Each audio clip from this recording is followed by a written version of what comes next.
Hey everyone, so in this video we're going to be going over new TV shows featuring LGBT characters and couples.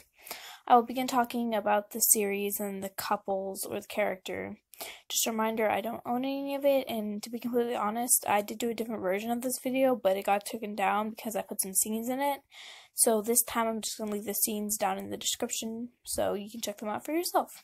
So to begin with, we have our series called Night Flyers, which is a sci-fi show where Earth is basically dying, and there's this team who goes into space trying to find this alien species in hope of them helping the human race.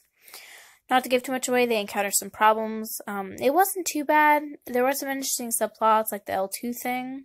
Our women-loving women characters were Melantha and Lami. The two basically had a fling. Melantha's character is presumably bi or pan, but she was also in a relationship with a man. I didn't really like her character too much, and this just got worse as the season moved on.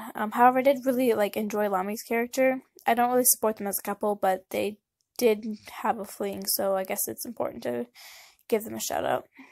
Next up, we have this Netflix series called Dogs of Berlin. This is probably one of my favorite shows on this list. I really enjoyed it. It was pretty interesting with interesting plots and subplots. But I think what made it me really like it was the characters. Aurora was one of them, Paula. Just how in depth they go with each of their storylines. I really enjoyed that. Anyways, it begins because of this famous Turkish soccer player who plays for the German team is found dead by Kurt, and because of that, more or less, they make this task force led by Aurora and Kurt to find the killer. That's a really simplified version, as there were a lot of storylines like race wars and gang stuff, but that's the only way I know how to explain it. Okay, so a gay couple in this series were Aurora and Guido. I really like this couple. They didn't get a lot of screen time, but when they did get screen time, you can help but adore them, especially towards the end of the season. Guido was just always there for Aurora, and especially because Aurora was going through a lot, and I really enjoyed Aurora's character just because of his values and kind of he was so human.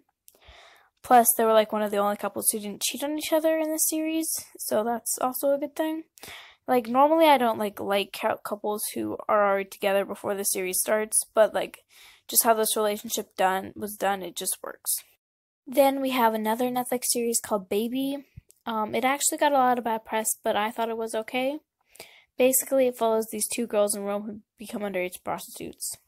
But the whole prostitution thing didn't have much to do with Fabio, who is a character in the series. In fact, Fabio didn't have much to do with the main storyline at all. The closest he got to the main plot was when he sold weed for another character who at least I assumed he liked. This kind of hints at gay washing, but he could be wrong. Anyways, by the end of the season, he comes out to his dad and finds someone, so I guess I'm kind of proud for him. Next up, we have the CW series called Legacy. I only watched the first episode because it didn't really intrigue me, but what I got from it was that it was a school for supernaturals, basically like American Hogwarts for witches, vampires, and werewolves. It was okay, but nothing really to write home about. The women-loving women characters in this series were Penelope and Josie. They have more of a love-hate relationship, and again, not to give too much away, they're both, from what I saw, were complex characters who I think I could have shipped, but I don't really know. I need to know more about them.